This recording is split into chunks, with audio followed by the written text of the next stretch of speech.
Hello guys, and welcome back to my channel. So today I thought it would be fun to kind of just sit down and experiment with half of my face with products that I used to use all the time and the other half with products that I currently choose over most of the makeup that I have, and kind of compare the difference and see if maybe what I'm doing now is a little bit better than what I did before, or maybe some products I used to use are better than the ones I do now.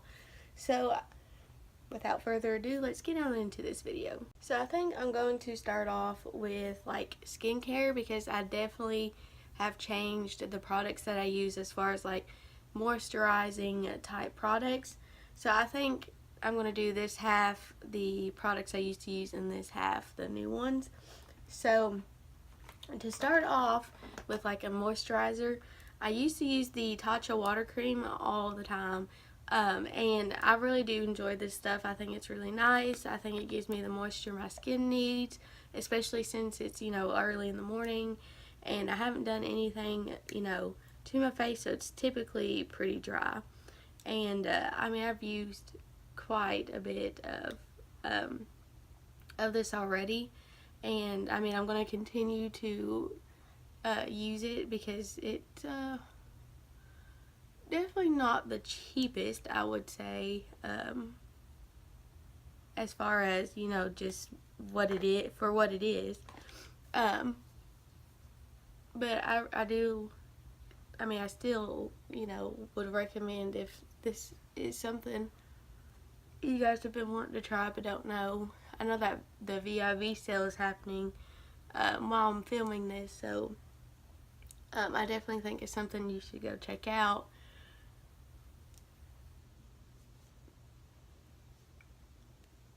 I've been wanting to try that Tatcha primer, but I just can't bring myself to spend that kind of money, even with 20% off.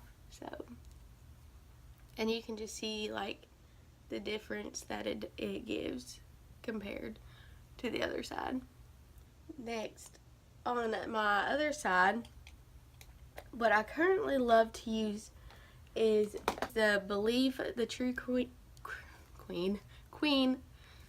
Cream, if I can talk, Aqua Bomb, which looks like this, and it's still kind of pricey, but not as pricey as the Tatcha, and I feel like it gives me a little bit more, I'd say, of a moisturized feel than the Tatcha. But they're both really nice as far as what I need them to do for my skin. I don't know, it was somebody. I heard somebody talking about this in a video, so I picked it up and I've been using it ever since. So, and it still gives me like a nice, like, healthy, like, glow to my skin like the Tatcha does. But I just feel like this one just feels a little bit more light and moisturized, whereas this one I feel like it's a little bit heavy and I can kind of feel it more on my skin. Not that that's a bad thing, it's just maybe a heavier formula or like consistency. Now this is something I use now. I'd never really used something like this before, but I find that it really just gives my face an extra burst of hydration, and it's the Pixie Hydrating Milky Mist. I've had it for a little while, but I use it just about every time I do my makeup, and so I'm just going to spray this, on both sides of my face. And I actually don't mind the mist on this. It's a really nice mist. So I just kind of fan it, or I take like a little sponge and kind of just tap it into my face. And then for primers, what I used to use and what I use now, the effects are sort of similar, but different, I guess.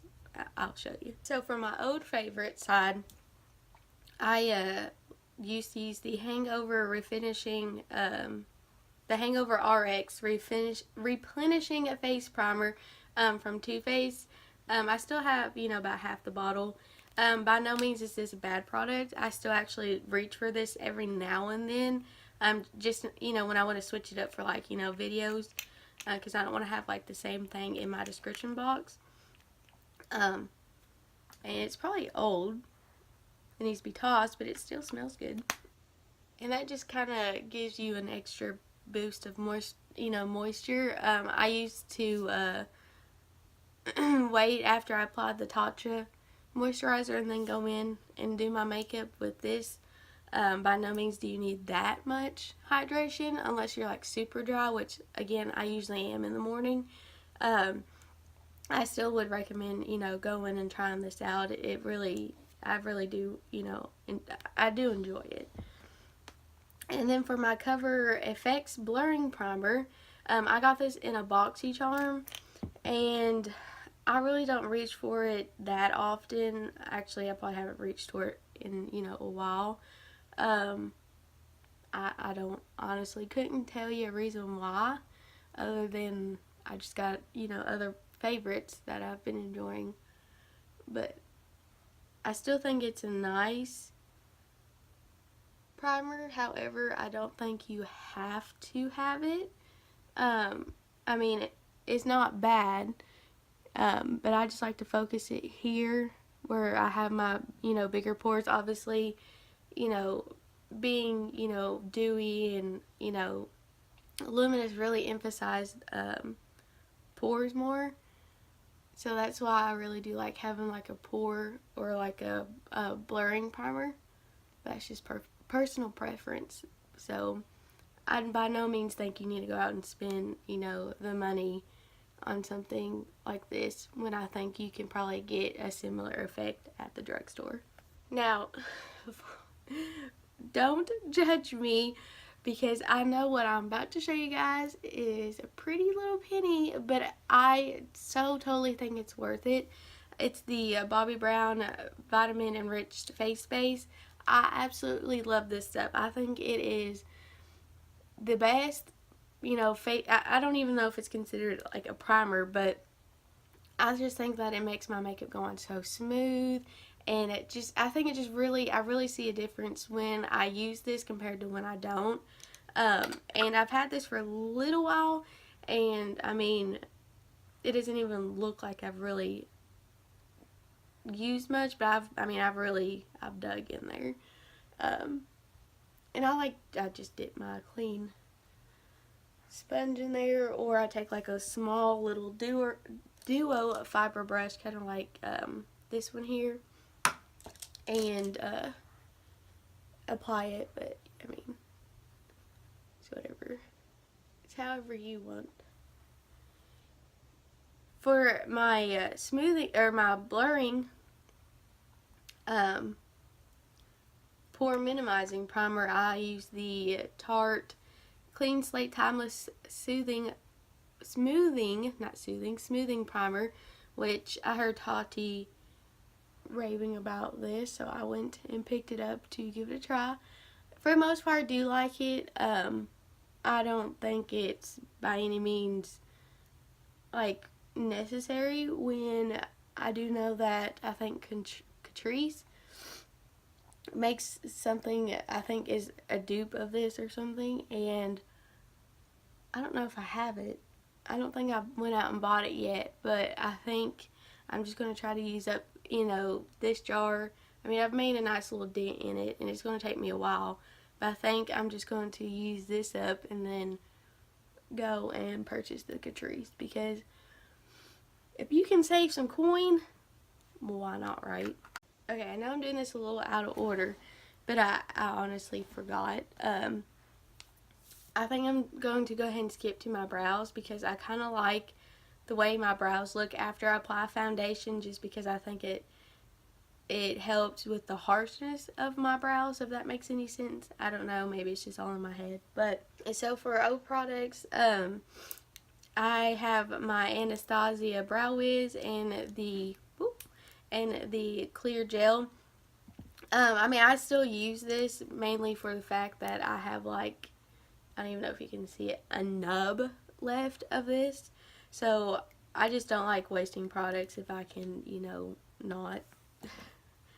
And for the other side, I have this NYX Micro Brow Pencil and the Swipe Right cream, the Cream Shop, which if you watched my I think it was like my second to last video.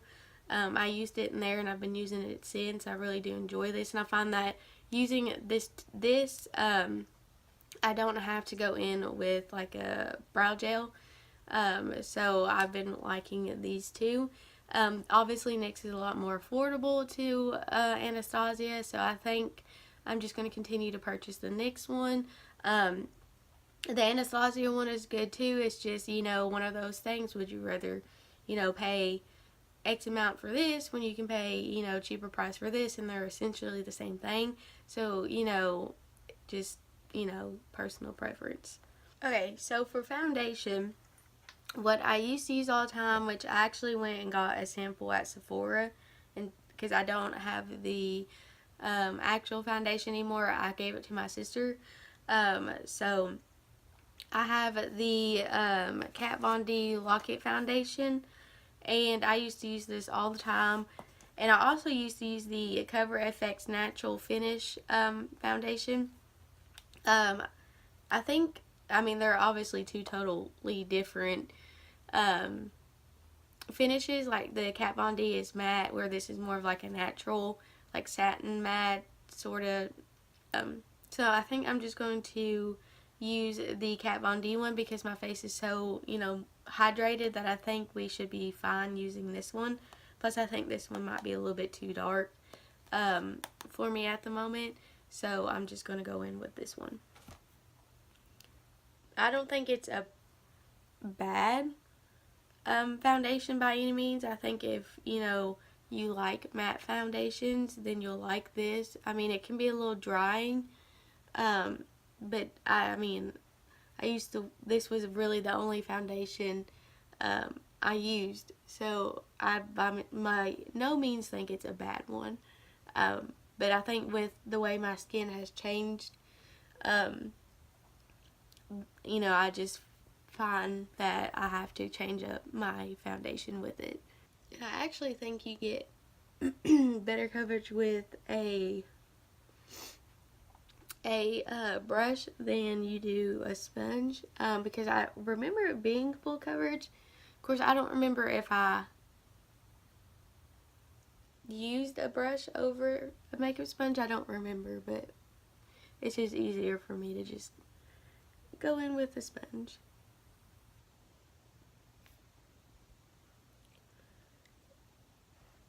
And then I'm just going to layer it up and make it a little bit more full coverage.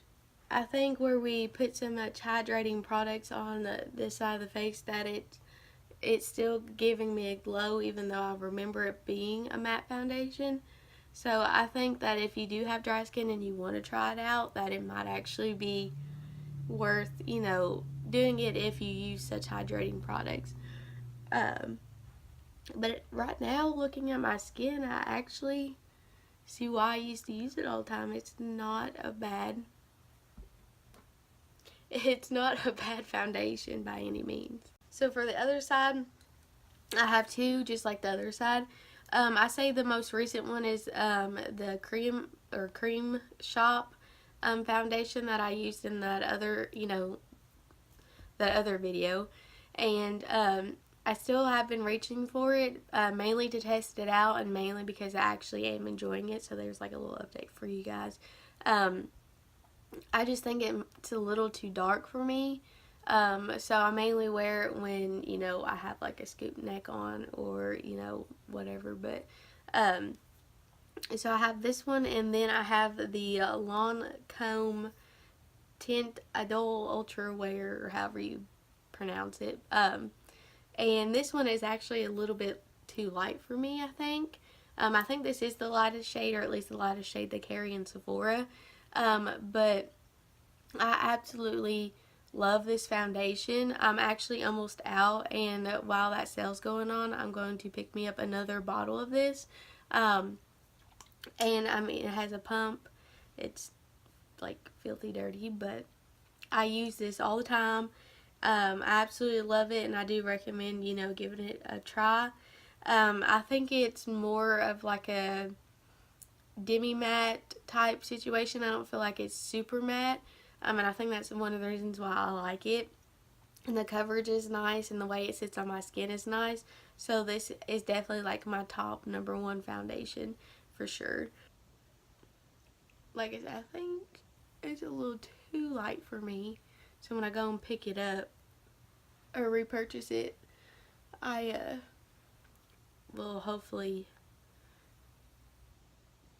find my shade up. And I used to not like this with a brush, but I purchased the limited edition It Cosmetics little heart brush, this one, and I feel like this really applies it nicely. And so now I can kind of just do either or, whatever I'm in the mood for. I think I do get better coverage with a brush, but I'm just gonna use my little makeup sponge here. So that's what the foundations look like. I feel like, you know, this one creases or settles in a little bit faster than this one. But I mean, every foundation creeps into my like smile lines here, so I mean, I can't really fault it because I do have such, intense creases that I find every single foundation does it. So okay, so for concealers, the Tarte Shape Tape was like my go-to. I mean, I still use it now, especially since I'm like probably down to like the very bottom of it and I want to use it up. And then I also have the Estee Lauder Double Wear like correcting duo, which I mean they're pretty much the same thing, just different applicator ones. But I used to use this all the time for inside to like color correct my dark circles. I find that I don't really necessarily need it, but it does brighten up that area really nicely.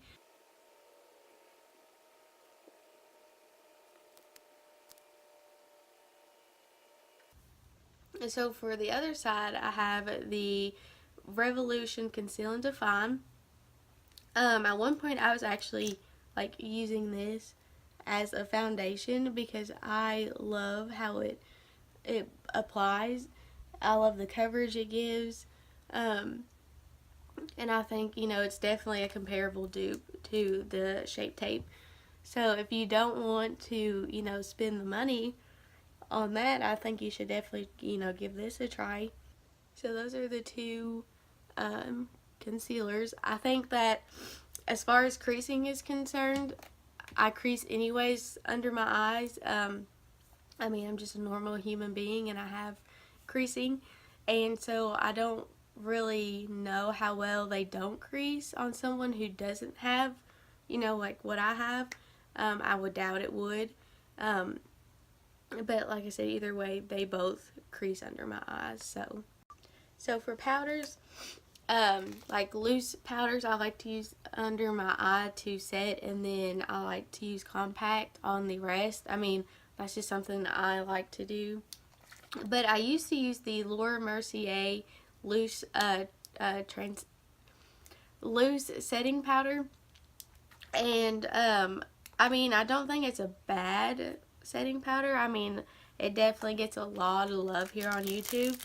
I just think that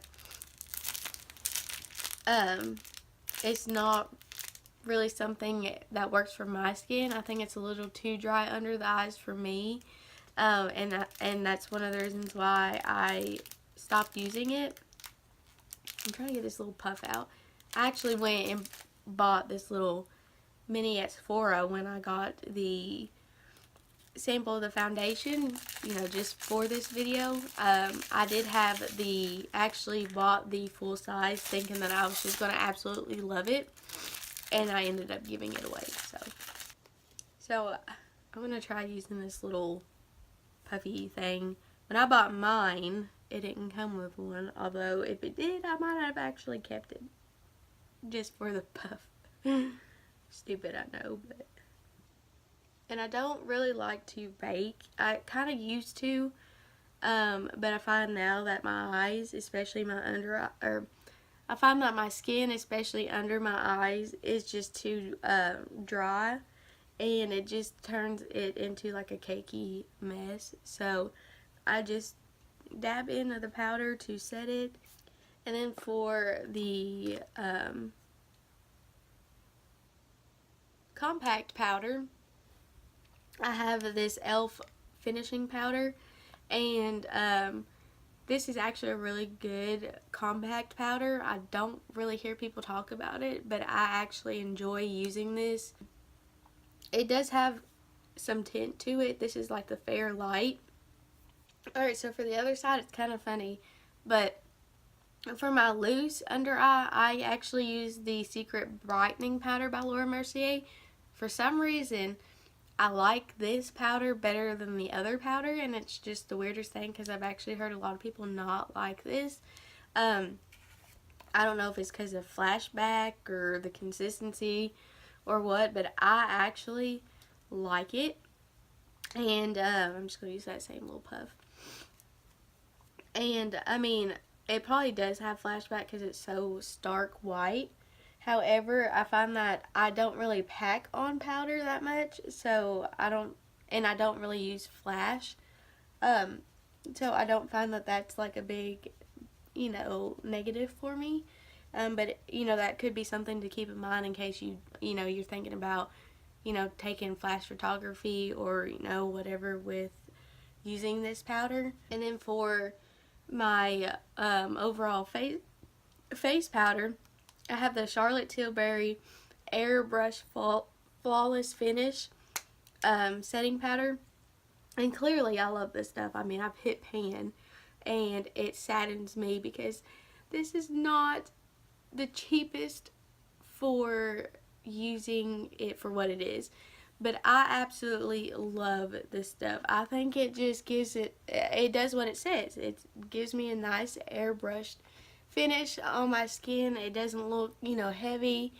And I think it just really overall smooths out my skin. And I love it. And I'm definitely going to repurchase it over, any powder. If you want to splurge a little extra money, I think it's definitely worth, the splurge. And now that it's in Sephora, it's a little bit easier to get your hands on now.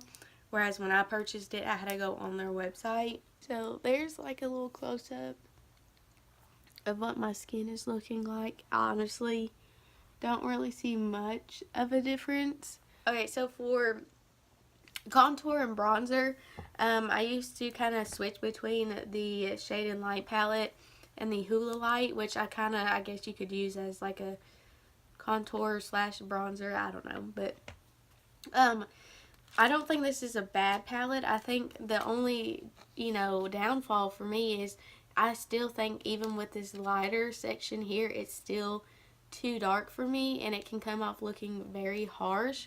So I think if you have a really light skin tone, this might not be something you would like unless you like that really like chiseled hard like Instagram, which I personally am not a fan of. That's just me, it's personal preference. I don't think it's bad at all. I don't know, maybe it's just me and I'm not very good at contouring. But I just think that the shade is just too dark for me. As far as the Hula Light, I tried the regular one, the one in like a purplish box or whatever, and it was just too dark, and I think this one might be a little too light for me as far as like contouring. It does make a nice bronzer, and I think it's kind of similar to like the Physicians Formula, which is actually a bronzer I used all the time, but my little boy broke it, so I don't have it. But again, I used to reach for this as well, so it's not like a bad thing. So I think I'm just going to lightly contour. I don't contour really on, as like for recent products. So like I'm just going to use the same palette for both sides so I don't look weird. So I'm just going to use this NARS Eater brush. I like this. It does shed, which is crappy because it's like a $50 brush. Do I think you need to spend $50 on it? No, I don't think so. But of course, I got into the hype and I went and bought it. Not saying I regret it, because I do like it for contouring. It's just, that's a lot of money. And for this palette, it does have a lot of kick up. So that's another, I mean, it's not bad for something to be pigmented, but for someone who doesn't really know what they're doing, it could be bad. That's the contour pretty much, done. I mean, I don't hate it. I don't like it. I mean, I don't hate it, but I don't love it. So to bronze me face, I'm just going to take my Sephora brush that I use all the time for bronzer. And it's like also pretty, kick-uppy. Again, not a bad thing, but if you're someone who's heavy-handed like me, it can be a bad thing.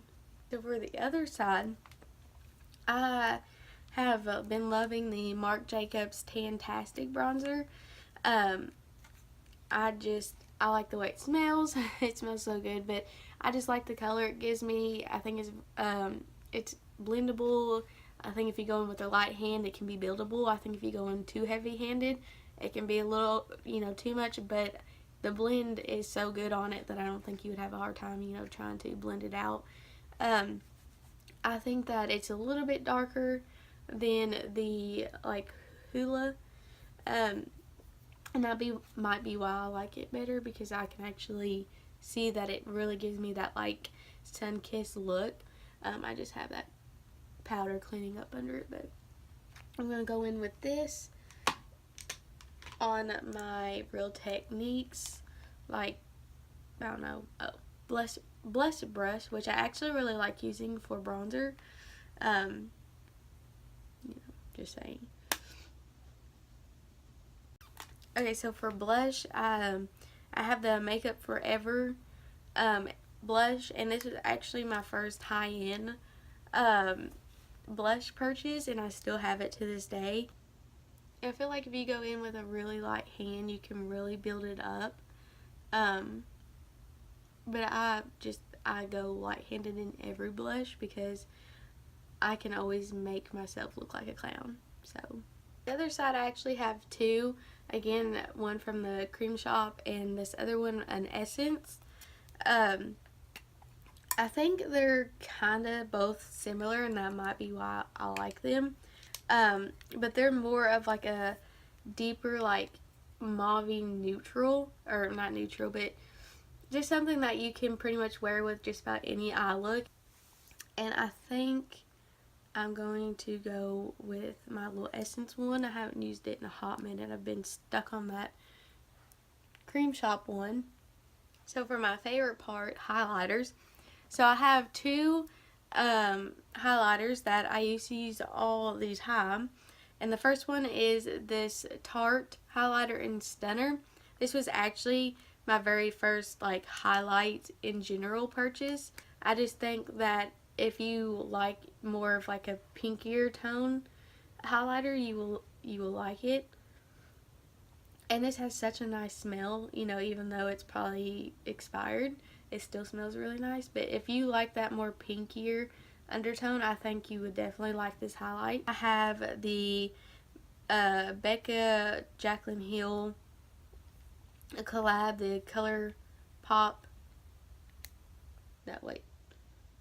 Is that what it's called? Champagne Pop. Which I've used it so much it's cracking down, and there's you can almost see pan right there. That's how much I used to use this. I don't reach for it that much now because I've noticed that it's actually a little too dark for my skin tone. It leaves a little bit of a dark strip. But I still really like it, and I really like Becca's formula on highlighters. I think I'm going to apply the Tarte one.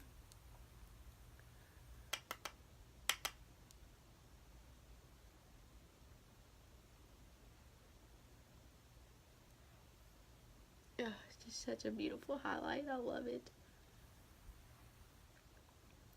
I don't know why I don't really reach for it. I think maybe it's just more of like a sentimental thing, and I really don't want to like hit pan on it.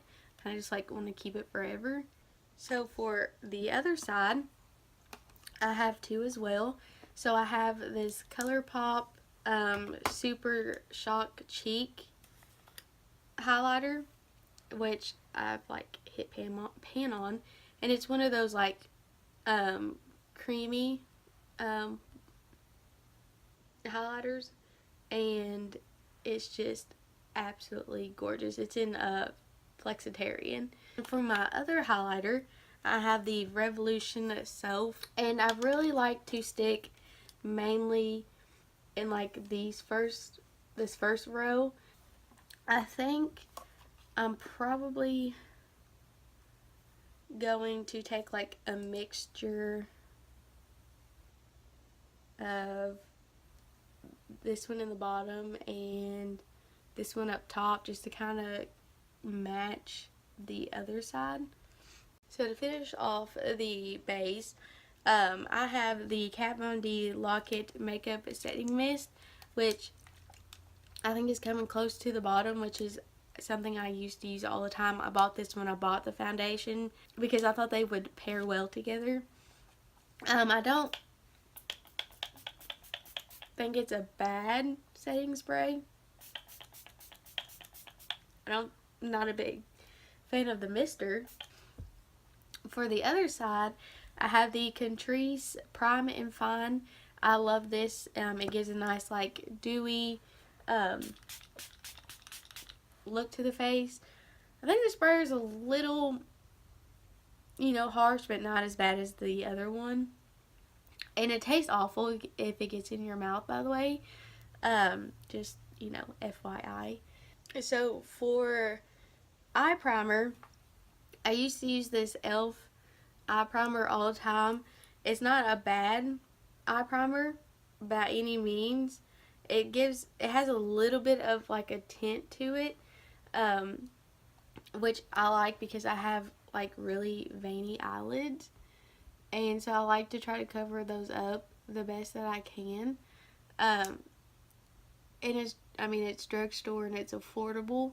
I think there's other drugstore primers I like a little bit better, but if you're looking for like a super cheaper alternative, this e.l.f. one isn't bad by any means. So if you want to check it out, you know, go for it. And for the other side, I have my MAC Paint Pot in Soft Ochre. Obviously, I love this stuff, and I'm surprised it's not dried out yet. But I reach for this a little bit more because obviously it gives me more coverage than the e.l.f. one. So for eyeshadow, I kind of have a little palette, and then I kind of have like little individual pots. So I have the Maybelline, I don't know what, Shea Latte, I guess is what it's called. But obviously I used it all the time that I hit pan in two, and I was about to hit it in a third one. I never really touched this bottom one. But looking through the three palettes that I mainly reach for right now, I could not for the life of me find shades similar to where it didn't look like a complete disaster. I actually wanted this to kind of turn out nicely, but I just thought I would mention it because clearly I use this all the time. And then for the little pots, I have these little ColourPop Super Shock shadows. So I think what I'm going to do is I'm going to apply Desert in my crease, and I'm not going to set my eye base, and I'm going to try to take it on a Morphe M441. The only bad thing about these cream ones is they can be a little bit tricky as far as picking them up on the brush. And then I'm just going to take the gold one, the crimper, and on my finger I'm going to like apply it more toward the back. And then I'm just going to take reversible that pinkier one, and on my index finger apply it toward the front. Alright, so for the other side, I have my ColourPop Kathleen Lights 2 palettes that I depotted Z palette here, and these 3 on the bottom here I moved because these are the 3 that I find were close enough to those other 3, and I just kind of dragged them down here. But these 2 here are from her Dream Street palette, and then this one here is from her Zodiac. So I'm just going to dip into the Shooting Star as my transition. And obviously these are going to look a lot different than the Super Shock ones on the other side, just because they're a powder and not a cream. And then I'm just going to take the gold one from the Zodiac palette, which is called the Gemini. And then for the pink shadow, which is the Dream Street Sweet Dreams color. So for eyeliner, I have this Tarteist duo liner thing, where one end is a liquid and the other side is a pencil, which obviously, I mean, I can't twist it up anymore. That's, you know, pretty much what I have left of it. I will say I like the pencil part better than I do the liquid part. However, I don't reach for this anymore because the transfer is really bad. It doesn't last very long throughout the day either, and I don't like this tip for applying a wing. I just think it's too stiff, and I don't really care much for the product itself. So I don't want, I don't think I will repurchase it once I, finish out that little nub. So I also have this Kat Von D liquid liner and Trooper, or ink liner, and I used to use this all the time to do my wing liner. So I'm just going to apply this pencil one to my bottom line and use the Kat Von D to do the wing. And I think I'm going to do it off camera, so I'm going to talk about the other side so I can just do both off camera. So for this side, I've really been loving the Urban Decay 24/7 Glide On. It is a pencil, so you do have to sharpen it. I mean, unless, I don't necessarily have a preference.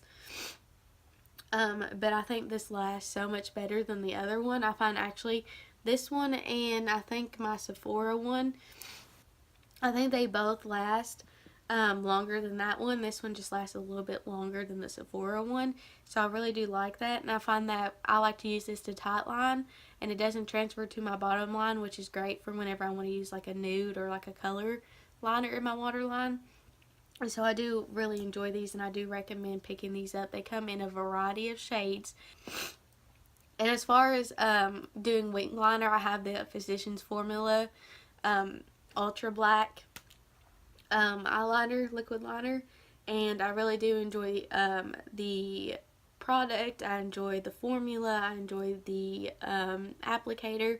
So I do recommend that, if you want a cheaper alternative than the Kat Von D, I think this would be your best bet. Alright, so that is the liner all done. I know it looks atrocious, but I don't know if you can already see, but that Tarte liner is already starting to smudge down onto my lower lash. And, I just think that since it's so close to being, at the end, that I'm just going to toss it and obviously not repurchase a new one. I just don't like it. So moving on to mascara. On this side, there was 2 that I used to use all the time, and for some reason I still have one of them. It's the Maybelline Total Temptation mascara. I mean, I got the packaging all dirty. And the same time I got that sample of the foundation, I picked up the Better Than Sex mascara from Too Faced because I used to use this one. I actually used to use the waterproof one all the time, and then I just started noticing that it was just too harsh for my lashes and that they were kind of just pulling off and stuff, so I got the non-waterproof side. But I think I'm just going to use this one and either gift this to someone or return it, because I don't really see the point in wasting a mascara for this video. So I think I might just give this to somebody as like, I mean, it's a cute little, you know, tree ornament or whatever, but yeah. And then I'm gonna just go ahead and tell you about the other side and the lashes so I can apply those off camera. I don't know why I didn't do it with the liner, but I didn't think about it. Anyways, for lashes, I used to use these Ardell faux mink in the style, or the style 810. I did have to buy a new one of these because funny story, my little boy hit me in the eye and ripped the lash off and got them all smushed together, and I couldn't like pull it apart without ripping out lashes off the band, so I had to throw it away. And so I actually picked up a new pair. I love these lashes. It just took me a while to get around to picking up a new pair. And as far as the lash glue, I used to use this Duo one all the time. I don't think it's bad. I just absolutely hate the applicator. It's just like a little squeezy. And, you know, you can't really control how much you're getting out of the tube. And it's a huge mess for me. And my fingers get sticky, and I don't like the packaging, but I do like Duo, which I'll show you for the other side. But I just don't like the packaging. So for the other side, I really, really love the Lash Paradise. I have the primer one and then the mascara one. If I'm going to apply false lashes, I don't use the primer because you're not really going to, you know, see my lashes. And I'll just go in with the mascara. But if I'm not going to wear lashes, I use both of these. I do like the length and the volume. I just overall like how my lashes look when I use these two together. And for the lashes, I have the Demi Wispies, the Ardell, I'm sure this is what they are. But that's what they look like. I mean, I use them so much and they absolutely look horrendous that I probably should have picked up another pair when I picked those pair up. Quickly, I thought while that lash glue was drying that I would kind of just show you my lashes with that mascara. So this is the Lash Paradise. They're both one coat. I didn't use the primer because I just figured that would kind of be pointless. But that's what that one looks like. And then this is the Maybelline one. Okay, so because I'm so scatterbrained, I forgot to talk about the glue for this side, which is the Duo Brush On Adhesive. And it just has like a little brush applicator. I prefer this a lot more than the other one. I mean, I've gotten, you know, a decent amount used out of this. So I do recommend this one. I think this one might actually be latex free. The other one might be too, but I do enjoy this one. Okay, so I actually finished the video and did my outro, and just remembered that I forgot to do lips. So I don't really have any of the lip products that I used to use. I think I have maybe one or two, and it's the Wet n Wild liquid catsuits, and I don't really have anything that kind of matches with what I really reach for now, so I'm just going to put what I really reach for now kind of all over my lips. But I really do enjoy the Sephora number 33. It's like a really brownie, like nude, and I really do like these in general. The formula is really nice. It does dry down matte, but I don't think it's like a really super dry matte, and I think they last really well. So, and they're, you know, pretty, you know, inexpensive for what's at Sephora because it's their own line. I think it's like $13-14 maybe. Don't quote me on that. So that's what that color looks like. I really, really love this color. Alright, you guys, so that is half my face of products I used to use all the time and products that I use now. Hopefully I have put the prices on the screen, and if so, maybe I can like put the total value of each side on the screen as well. Just to kind of get like a comparison, because I'm actually kind of curious to see like if there's like a major price difference in what I used to use and what I use now. And if I don't have them on the screen, I'm sure I will put everything down in the description bar. But if you guys like this kind of makeup or this kind of video, let me know. And let me know also if you've tried any of this stuff, if any of this is stuff that you used to use or that you use now. Let me know, because I'm pretty curious on if any of this stuff you guys use. So make sure you hit the subscribe button, and while you're down there, hit the notification bell and give this a video a thumbs up so I kind of know how you guys stand. And so until next time, bye.